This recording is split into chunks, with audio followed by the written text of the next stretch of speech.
अस्सलामुअलैकुम स्टूडेंट्स, कैसे हैं आप सब। उम्मीद करती हूँ आप लोग अच्छे से होंगे। स्टूडेंट्स, आज का आपका टॉपिक है जीवाणु में जनन।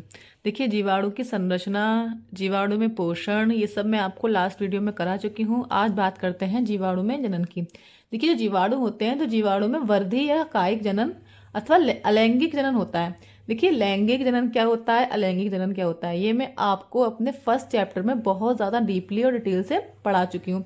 अगर आप चाहें तो मेरी फर्स्ट चैप्टर की वीडियो जाकर देख सकते हैं, अलैंगिक जनन की और लैंगिक जनन की। तब भी मैं यहाँ आपको शॉर्ट में समझा देती हूँ कि लैंगिक जनन क्या है और अलैंगिक जनन क्या है। देखिए, लैंगिक जनन में हमें दो विपरीत जनक की आवश्यकता पड़ती है, नर युग्मक और मादा युग्मक। इसमें क्या होता है, नर और मादा युग्मक मिलके जायगोट का निर्माण करते हैं और फिर उस जायगोट का फर्टिलाइजेशन होकर नए संतान की उत्पत्ति होती है। लेकिन अलैंगिक जनन में ऐसा कुछ नहीं होता। अलैंगिक जनन में हमें दो विपरीत जनक की आवश्यकता नहीं पड़ती। अलैंगिक जनन में एक ही जनक होता है, एक ही जनक विपरीत विपरीत तरीके से यानी अलग अलग तरीके से संतान की उत्पत्ति करता है। देखिए, अलैंगिक जनन में अलैंगिक जनन काफी सारे प्रकार होते हैं। मुकुलन द्वारा भी होता है लैंगिक जनन, कायिक अलैंगिक जनन, कायिक भी होता है, वर्धी होता है, मुकुलन होता है, पुनरुद्भवन होता है। काफी तरीके से लैंगिक जनन होता है। तो जो जीवाणु में अलैंगिक जनन तो होता है, पर वो कौन कौन से प्रकार से होता है वो हम इस वीडियो में बात करेंगे। तो जीवाणु में वर्धी या कायिक जनन होता है। ठीक है। अब वर्धी या कायिक जनन में क्या होता है, वर्धी या कायिक जनन में जो जनक कोशिका होती है वो क्या करती है, वो अपने ही शरीर से नई संतान की उत्पत्ति करती है। ठीक है, समझ में आया। अब ये भी वर्धी और कायिक जनन में मैं आपको अपने लास्ट में फर्स्ट चैप्टर में पढ़ा चुकी हूँ। अगर आप चाहें तो इसे भी डिटेल में पढ़ सकते हैं। यहाँ आपको मैं सिर्फ जीवाणु की जनन के बारे में बात करूंगी, बाकी सब ये डिटेल में मैं आपको पहले पढ़ा चुकी हूँ। तो इसमें क्या होता है, इसमें वर्धी या कायिक जनन होता है। और वर्धी या कायिक जनन में कौन कौन सा जनन होता है, इसमें विखंडन और मुकुलन होता है। वर्धी या कायिक जनन के अंतर्गत कौन कौन से आते हैं, विखंडन और मुकुलन आते हैं। तो इसमें विखंडन और मुकुलन द्वारा जनन होता है जीवाणु में। ठीक है, तो पहले बात करेंगे हम विखंडन की कि विखंडन में आखिर होता क्या है। देखिए, यहाँ पहले समझ लीजिए विखंडन में क्या होता है। विखंडन में देखिए क्या होता है कि एक कोशिका संकीर्ण करती है। ठीक है, वो क्या होती है, वो धीरे धीरे संकीर्ण करती है, बढ़ती जाती है, फिर उसका क्या होता है, बीच में से वो विखंडन कर देती है यानी टूट जाती है। ठीक है, फिर वही कोशिका एक अलग हो जाती है, एक अलग यानी कि एक कोशिका से दो कोशिका का निर्माण हो जाता है। ठीक है, उसी को क्या कहते हैं, विखंडन कहते हैं, यानी कि वो अलग अलग पार्ट में डिवाइड हो जाती है, विखंडन हो जाता है। तो एक ही कोशिका से दूसरी कोशिका का निर्माण हो जाता है। यानी इसमें क्या होता है, इसमें एक ही जनक अपने ही शरीर से दूसरी जनक को जन्म देता है। ठीक है, तो इसमें ऐसा ही होता है। ठीक है, अब हम बात करते हैं, अगर आप इसको लिखना चाहें तो आप लिख सकते हैं। इसमें आप लिखेंगे विखंडन में आप डालेंगे हेडिंग विखंडन, इसमें लिखेंगे जीवाणुओं में मुख्य रूप से विखंडन तथा मुकुलन, जीवाणुओं में जनन मुख्य रूप से विखंडन तथा मुकुलन द्वारा होता है।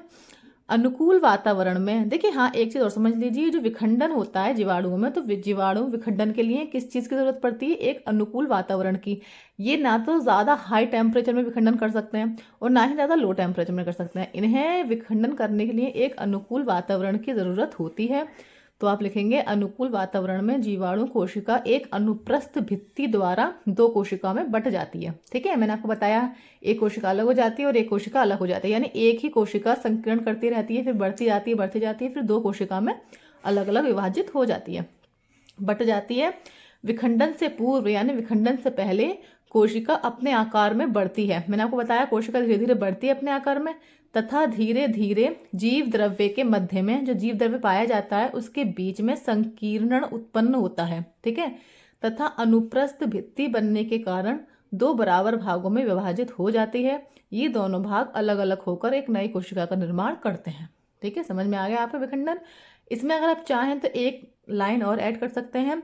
ये जो हमारी जो अलग अलग जो एक कोशिका जिससे विखंडन हो रहा है उसको हम बोलते हैं मात्र कोशिका, और जो कोशिका अलग अलग हो रही हैं जिसका निर्माण हो रहा है उनको बोलते हैं पुत्री कोशिका।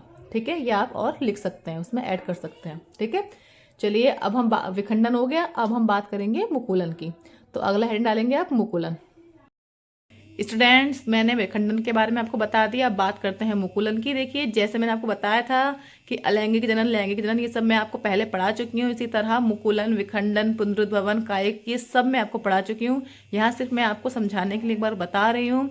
यहाँ पर आप एक बार समझ लीजिए कि मुकुलन क्या होता है, क्योंकि यहाँ हम अगर बात कर रहे हैं जीवाणु की, तो जीवाणु में जनन किस प्रकार से होता है वह सब मैं आपको दोबारा से बता रही हूँ, क्योंकि यहाँ जीवाणु की बात हो रही है, इसलिए अब इसमें बात कर रहे हैं जीवाणु में मुकुलन किस तरह से होता है। विखंडन मैंने आपको बता दिया। मुकुलन होता क्या है वो आप मेरी लास्ट वीडियो में देख सकते हैं, ठीक है। इसमें आप देखिएगा समझने के लिए। देखिए, इस विधि में जीवाणु कोशिका से एक उभार निकलता है, उभार के समान संरचना निकलती है।